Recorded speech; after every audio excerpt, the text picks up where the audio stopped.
¿Qué tal amigas? ¿Qué tal amigos? Encantadísimo de estar con ustedes nuevamente. Como siempre les digo, yo soy Ramón Encarnación, director del periódico alcarrizosdigital.net y de este su canal, Alcarrizos Digital. Ya se lo he repetido esto, siempre digo mi nombre porque tenemos una media de suscriptores nuevos entre 100, 150 y hasta 200 y algo más por día. Y esas son personas que se suscriben, pero no saben quién le está hablando. Y por eso siempre digo mi nombre. Yo creo que eso no daña, ¿verdad? Bueno, como ustedes sabrán, debemos darle las gracias, por ejemplo, a la Internet, YouTube, el Google, que nos ha facilitado a todos los habitantes del mundo sentir la real democratización de la comunicación. Antes, eso estaba reservado para un grupito de sangre azul, como se dice. Y les digo esto porque quiero comentarles precisamente el título de este conversatorio. Los 300 millonarios de Joaquín Balaguer, una gran mentira. Eso se nos dijo a los dominicanos tantas veces que llegamos a creerlo. Porque como ustedes sabrán, todavía en esos años del licenciado Balaguer, que lo de licenciado podríamos conversar sobre eso, porque él nunca se doctoró y todo el mundo le decía el doctor Balaguer, pero él no era doctor, él no se doctoró. De eso hablaremos en otro conversatorio. Pues fíjense ustedes algo. Por ejemplo, la gran prensa de esos años y de los años que sucedieron, la mayoría siempre ha estado al servicio de los gobernantes y dicen, o lo que le conviene generalmente a los gobiernos de turno, y viven engañando a la mayoría de los pueblos, en este caso a nosotros los dominicanos. Eso se repitió y se repitió y se terminó pensando que fue verdad. Y no es que vamos a negar que no había gente que utilizaba su influencia en los regímenes de Balaguer. Pero fíjense algo que la mayoría de jóvenes es posible que no sepan. Cuando Joaquín Balaguer asumió el poder en el año 1966, en las arcas públicas del Estado Dominicano no había ni para pagar los sueldos de los militares, policías y empleados públicos. Que fueron los Estados Unidos que tuvieron que pagarle la nómina de ese mes y me parece que unos cuantos meses más.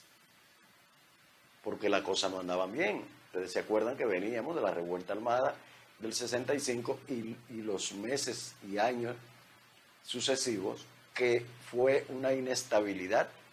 Yo era un niño, y después joven, que ya comencé a vivir los años de Balaguer. Nunca voté por Joaquín Balaguer. Pero ¿saben algo? No es que me arrepiento de las cosas que hayan sucedido, pero les puedo afirmar que yo personalmente como dominicano pienso y digo que la generación de políticos, incluyéndome yo,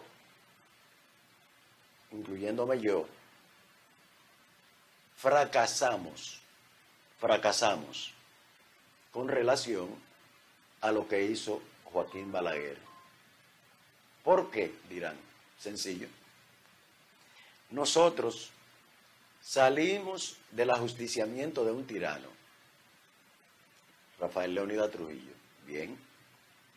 El PRD vino aquí en el 5 de julio, que cumplió año la llegada en estos días,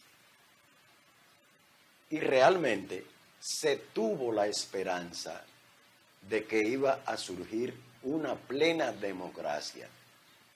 Con relación a los 12 años primeros de Balaguer y la tiranía, es verdad, hubo apertura a la democracia. ¿Por qué? Porque don Antonio Guzmán que eso no lo han sabido defender muchos PRDistas, don Antonio Guzmán abrió las puertas de las cárceles a los presos políticos y a los presos y a los exiliados, que habían muchos dominicanos en el exterior, exiliados, porque ni eran trujillitas ni eran balagueritas y no podían estar en el país. Y Guzmán le abrió la puerta.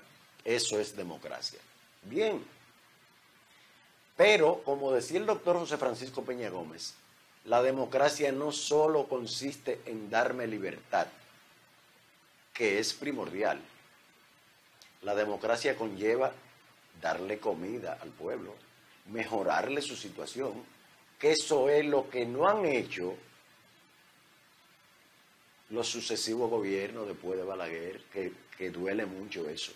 Que un hombre que se formó en una dictadura y gobernó con una semidictadura sus 22 años después de ajusticiado Trujillo, terminemos diciendo que fue mejor que nuestra generación.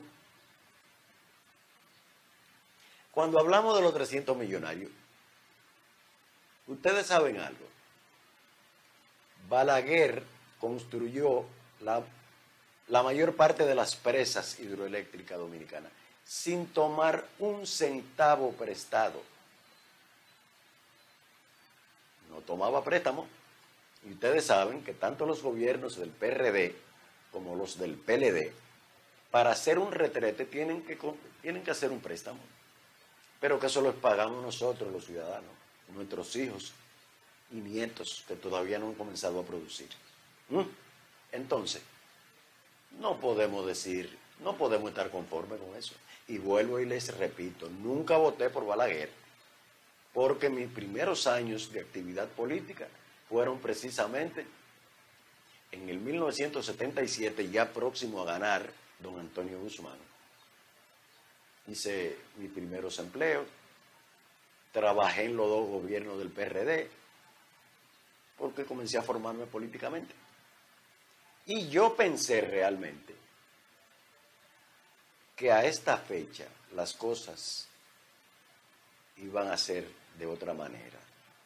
Por eso digo, habrá quienes no les guste esto, pero yo digo que la generación que sustituyó a Joaquín Balaguer somos unos fracasados políticos, sin duda, y hay que afirmarlo. Cualquiera dirá, pero si tú no votaste por Balaguer, ¿por qué esa defensa? No, eso no es defensa, es la realidad. La historia está ahí, no me estoy inventando nada, la historia está ahí. Y por eso insisto con la juventud. Y repito aquella frase, los pueblos que olvidan o no conocen su historia, repiten los mismos errores, porque van a ser ciudadanos que no van a tener la formación para exigir lo que en derecho lo que le corresponde, que tenemos todos esos derechos en nuestra Constitución, pero en los papeles nada más, en los papeles. Aquí se nos quiere obligar, por ejemplo, a votar. Pero ¿y de qué vale? Votamos, pero cuando yo no quiero que alguien continúe en tal o cual puesto, porque no lo esté haciendo bien, la Constitución no me da ese derecho a que yo lo exija, a la revocación, que hay constituciones en el mundo que lo tienen. El pueblo no está obligado a soportar gobernantes malos, porque está bien, voto por ti, pero si tú no complaces, o más bien no respeta mis derechos, yo tengo ese mismo derecho que te di el voto, debo tener ese mismo derecho para pedir tu revocación. Creo que quedamos claros con lo de los 300 millonarios. Por ahí anda gente de los allegados de Balaguer, que son gente que no son miserables ciertamente, pero no son potentados.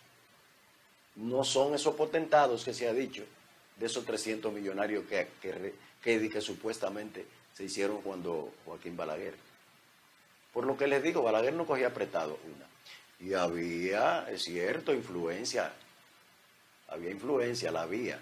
Porque en todos los regímenes y gobiernos del mundo hay influencia. Pero aquí más. Y otro chin que ustedes deben fijarse para que no nos dejemos embaucar. Ninguno de esos seguidores de Balaguer, por ejemplo, tiene una villa en Alto de Chabón y Casa de Campo, para que ustedes sepan eso. Y ahora, cualquier funcionario de quinta o sexta categoría tiene una villa por ahí. Entonces, ¿de qué hablamos?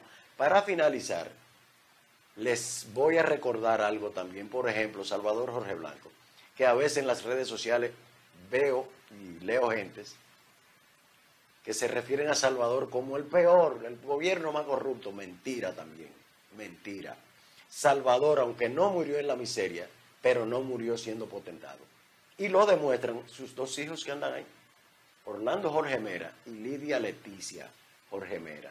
Dos muchachos, no tan muchachos ya, profesionales, que tampoco tienen esas villas por ahí. Y si su papá hubiera sido tan corrupto y tan ladrón como dicen algunos, ellos fueran supramillonarios, como lo son la mayoría de políticos ahora. Entonces, vuelvo y les digo, es bueno, principalmente la juventud, porque ya, por ejemplo, el papá de un joven de 20, 25 años rondará por los 50. No es un viejo, pero no es un muchacho ese hombre. Yo tengo 60, por ejemplo. Y aunque me quede algo más, pero ya no es mucho lo que yo exijo para vivir. Ahora bien, ustedes, los jóvenes, sí le queda por caminar. Traten de investigar algunas cosas para que los políticos, cuando quieran su voto, no lo vayan a engañar. Y ustedes sepan qué decirle, mira, pero eso no es como tú me lo estás diciendo. Eso no fue lo que yo leí en la historia, o que le oí a un señor, a un comunicador ahí, que aclaró algunos aspectos. Principalmente la juventud debe poner atención a ese tipo de cosas para ver si ustedes tienen por lo menos una adultez más, no tan incómoda como la estamos teniendo nosotros, de tener que ver tantas cosas. El caso de Brecht, ustedes lo vieron en estos días. ¿Y qué? Señores, muchas gracias. Quisiera que estos conversatorios fueran más largos, pero no quiero cansarlos a ustedes. Me gusta venir con temas puntuales, que ustedes lo analicen, lo comenten, y saben que siempre será de nuestro agrado. Será pues, hasta la próxima.